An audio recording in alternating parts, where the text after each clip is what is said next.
দ্বিতীয় বিশ্বযুদ্ধের ভয়াবহতম পরিস্থিতির পরে পৃথিবী বুঝতে পারে যে যুদ্ধ কোনো সমস্যার সমাধান হতে পারে না। ভবিষ্যতে যেন কোনো দেশ অন্য কোনো দেশের উপর হামলা করতে না পারে, সেজন্য জাতিসংঘের মতো আন্তর্জাতিক প্রতিষ্ঠানের সূচনা হয়। এরপরে হয়তো মনে হয়েছিল যে পৃথিবী থেকে যুদ্ধ বিদায় নিয়েছে, কিন্তু কেউ এটা কল্পনাও করতে পারেনি যে চতুর্বিংশ শতকে এমন একটি যুদ্ধ হবে যেটি চাওয়া সত্ত্বেও কেউ থামাতে পারবে না। হ্যাঁ, আমরা কথা বলছি গত 2 বছর ধরে চলমান রাশিয়া ইউক্রেন যুদ্ধ নিয়ে। জাতিসংঘের 143টি দেশ যুদ্ধ ইস্যুতে রাশিয়ার বিপক্ষে ভোট দিয়েছে। তারা পরেও পুতিন ইউক্রেনে অ্যাটাক বন্ধ করেনি। ইউরোপীয় দেশগুলি স্যাংশন হোক আর ন্যাটোর হুমকি ধামকি যাই হোক না কেন, পুতিনের জেদের কাছে যেন কোনো কিছুই পাত্তা পায়। একদিকে সুপার পাওয়ার আমেরিকা এবং ব্রিটেনের মতো দেশ যুদ্ধ বন্ধ করার হুমকি দিচ্ছে, অপরদিকে পুতিন ইউক্রেনের ধ্বংস লীলা রচনা করে যাচ্ছে। দুনিয়া পুতিনকে নিয়ে 2 ভাগে বিভক্ত হয়েছে। একটি অংশ মনে করে পুতিন একজন অধ্যত্ত স্বৈরশাসক, অপর অংশ মনে করে পুতিন রাশিয়ার সবচেয়ে সফল রাষ্ট্রনায়ক। কিন্তু খুব কম সংখ্যক লোকই পুতিনকে খুব কাছ থেকে চেনে। গরিব পরিবারে জন্ম নেওয়া ভ্লাদিমির পুতিন নিজের সব সিদ্ধান্ত কোনো সংকোচ ছাড়াই আত্মবিশ্বাসের সাথে নিজেই নেন। ছোটবেলা থেকেই উনি সিদ্ধান্ত নিয়েছিলেন যে তিনি একজন গোয়েন্দা হবেন। তিনি তাই রাশিয়ার গোয়েন্দা সংস্থা কেজিবিতে যোগ দেন। মুড পরিবর্তন হয়েছে তখনই তিনি রাজনীতিতে আসেন এবং রাশিয়ার সবচেয়ে দীর্ঘতম সময়ের রাষ্ট্রপ্রধান হয়ে যান। কি ছিল পুতিনের আসল কাহিনী, যা তাকে সামান্য গোয়েন্দা থেকে প্রেসিডেন্টের আসনে আসীন করে? ভ্লাদিমির পুতিনের জন্ম 7 অক্টোবর 1952 সালে রাশিয়ার লেনিনগ্রেড শহরে, যা বর্তমানে সেন্ট পিটার্সবার্গ নামে পরিচিত। এটা সেই শহর যেখানে দ্বিতীয় বিশ্বযুদ্ধের সময় জার্মান সেনারা 872 দিন সিজ করে রেখেছিল। এ সময় 8 লক্ষ লোককে খুব খারাপভাবে নির্যাতন করে মেরে ফেলে এবং লাখো মানুষ ক্ষুধা এবং পুতিন তার পরিবারের 3 ভাইয়ের মধ্যে সবচেয়ে ছোট ছিলেন। তার পিতা স্পিরিডোনোভিচ পুতিন রাশিয়ান নেভিতে চাকরি করতেন এবং তার মা মারিয়া শেলোমোভা একজন কারখানা শ্রমিক ছিলেন। পুতিনের জন্মের আগেই তার 2 ভাই মারা যায়। এক ভাই 1930 সালে এবং আরেক ভাই 1942 সালে দ্বিতীয় বিশ্বযুদ্ধের পরে হওয়া দুর্ভিক্ষে মারা যায়। পুতিন গরিব পরিবারের সদস্য ছিলেন। তার পরিবারের অবস্থা এমন ছিল যে মা বাবা দুজন রোজগারের পরেও পরিবারের খরচ মেটাতে হিমশিম খেতে হতো। তারা একটি স্যাঁতস্যাঁতে নোংরা পরিবেশে বাস করতেন। অবস্থা এমন ছিল যে পুতিনের বেশিরভাগ সময় ঘরের বাইরে ইঁদুর তার। এই দুরবস্থা শুধু পুতিনদেরই ছিল তাই নয়, বরং পুরো লেনিনগ্রাদ শহরেরই ছিল। তাই সেখানে প্রচুর ঝগড়া ফেসাদ হতো। এইরকম পরিবেশে ছোটবেলা থেকে উচ্চাকাঙ্ক্ষী পুতিনকে শক্তিশালী করতে থাকে।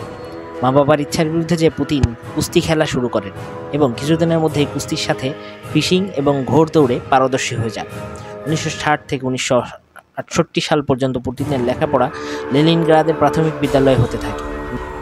1970 সালে তিনি সেন্ট পিটার্সবার্গ হাই স্কুল হতে হাই স্কুল পাশ করেন। পুতিনের শিক্ষক ভিরা গুরেভেচ এর মতানুসারে টিনেজ বয়সের আগ পর্যন্ত পুতিন জানতেন না যে তিনি সামনে কি করবেন, কিন্তু তার মেধা এবং মননশীলতা দেখে সবাই বুঝতে পারতেন ভবিষ্যতে এই বাচ্চাটা ভিন্ন কিছু করবে। পুতিন শুধু খেলাধুলায় যে পারদর্শী ছিলেন তা নয়, তিনি লেখাপড়াও চমৎকার ছিলেন। অবসরে তিনি কার্ল মার্কস এবং লেনিন এর বই পড়তেন। যখনই সময় পেতেন পুতিন সিনেমা দেখতে পছন্দ করতেন। এই সিনেমাই তার জীবনের অনেক বড় পরিবর্তন এনেছিল। একটি গোয়েন্দা সিনেমা দেখে অনুপ্রাণিত হয়ে পুতিন গোয়েন্দা হবার মনোভাব পোষণ করতে লাগলেন।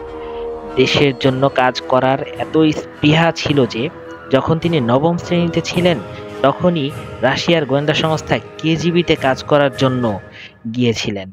কিন্তু উত্তরে কেজিবির অফিসাররা পুতিনকে বলেছিল ইন্টেলিজেন্স অফিসার হবার জন্য আইন এর ডিগ্রি নিতে হয় এবং কোনোভাবে বুঝিয়ে সুঝিয়ে পুতিনকে বাড়ি পাঠিয়ে দেন। কিন্তু পুতিন এই কথাকে মনে গেঁথে নেন এবং এরপর আর কি, 1970 সালে পুতিন লেনিনগ্রাদ স্টেট ইউনিভার্সিটিতে আইন বিভাগে ভর্তি হন। 1970 থেকে 1975 পর্যন্ত পুতিন আইন বিষয়ে উচ্চতর ডিগ্রি লাভ করেন। অতঃপর 1975 সালে ডিগ্রি পাবার পর পুতিন ওই বছরই কেজিবিতে চাকরি পান। পুতিনের জন্য এটি স্বপ্ন পূরণ হবার মতোই ঘটনা ছিল।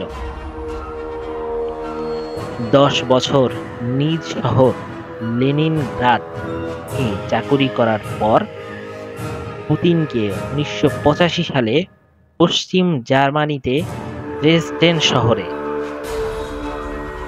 জার্মান ট্রান্সলেটর এর কাজ দিয়ে পাঠানো হয়। এ সময় কেজিবিতে জার্মান ভাষা জানা অফিসারের প্রয়োজন ছিল, কেননা জার্মানি তখন দুই ভাগে বিভক্ত ছিল, পূর্ব এবং পশ্চিম জার্মানি।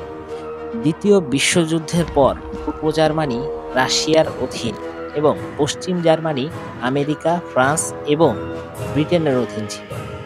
পূর্ব জার্মানির ভেতর রাজনীতির সাথে মিলিত লোকজন পূর্ব জার্মানির বিরুদ্ধে কোনো ব্যবস্থা নিতে না পারে, তাই তাদের উপর নজর রাখা জার্মানিতে আরেকটি পুলিশ সিক্রেট এজেন্সি কর্মরত ছিল, নাম ছিল স্ট্যাসি, যার পুরো নাম মিনিস্ট্রি ফর স্টেট সিকিউরিটি। তখন জার্মান ট্রান্সলেটর পুতিনের কর্মদক্ষতা এবং ইন্টেলিজেন্সি চর্চা পুরো কেজিবি জুড়েই ছিল। আর এটাই কারণ ছিল কেজিবিতে থাকা সত্ত্বেও পুতিন স্ট্যাসির সাথে পুলিশ অফিসার হিসেবেও কাজ করেছেন, যেখানে উনি জার্মানির ভেতর থেকেই রাশিয়ার বিরুদ্ধে হওয়া যে কোনো অ্যাকশনের প্রতি নজর রাখতে পেরেছিল। আর এরকম কিছুদিন চলার পর ন্যাটো এর প্ল্যান ট্র্যাক করার সকল রেসপন্সিবিলিটি পুতিনের হাতে চলে আসে।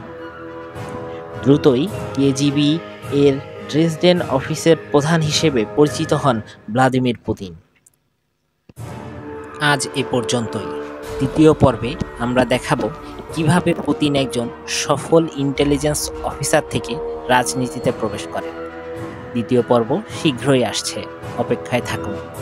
আজকের ভিডিওটি যদি আপনার ভালো লেগে থাকে তাহলে আপনার বন্ধুদের সাথে শেয়ার করতে ভুলবেন না। চ্যানেলটি সাবস্ক্রাইব করে দিন, বেল বাটন ক্লিক করে আমাদের সাথেই থাকুন। ধন্যবাদ।